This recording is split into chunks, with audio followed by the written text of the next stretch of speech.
Donc commençons par déterminer les coordonnées du vecteur V.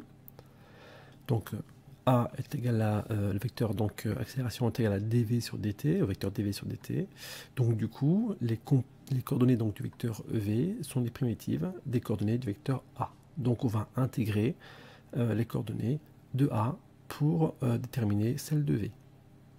Donc étant donné que A c'est égal à 0 pour la composante sur X et moins G pour la composante sur Y, et bien si on l'intègre, ça veut dire que, comme on l'a vu en AP, on va chercher la fonction qui, si on la dérivait, donnait 0. Ah ben, la seule fonction qui, si on la dérive, donne 0, c'est une constante, que je nommais C1.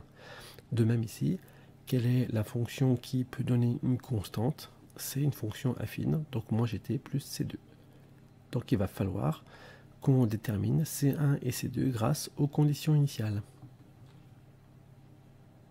Revenons maintenant sur les conditions initiales. Alors nous avons ici le vecteur donc VI qui fait un angle alpha par rapport à l'horizontale. Alors si je veux donc les coordonnées de VI, ben, je projette VI sur X et je projette ici aussi après VI sur Y. Alors si j'ai VI sur X, eh bien j'ai VI cos alpha, comme on l'a vu précédemment lors d'une séance d'AP.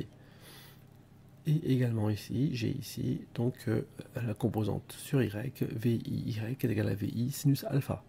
On utilise simplement les relations de la trigonométrie. On obtient donc VI avec les composantes suivantes. Alors, repartons de l'expression générale de V. Donc Vx de t est égal à C1, Vy de t est égal à moins Gt plus C2. Servons-nous également donc des conditions initiales. Si ici donc C1 et C2 c'est donc des constantes, elles sont vraies à chaque instant. Donc nous allons voir ce qui se passe lorsque t égale à 0. Donc lorsque t égale à 0, on a ici V, vecteur V est égal à vecteur VI. Et donc du coup, ben, C1, ici, lorsque t égale à 0, ben, V de 0 est égal à C1, ben, c'est égal à VI cos alpha. Et ici, VY de 0, c'est égal à moins G fois 0 plus C2, donc égal à C2, et donc C2 est égal à VI sinus alpha. On obtient donc l'expression générale de V ici.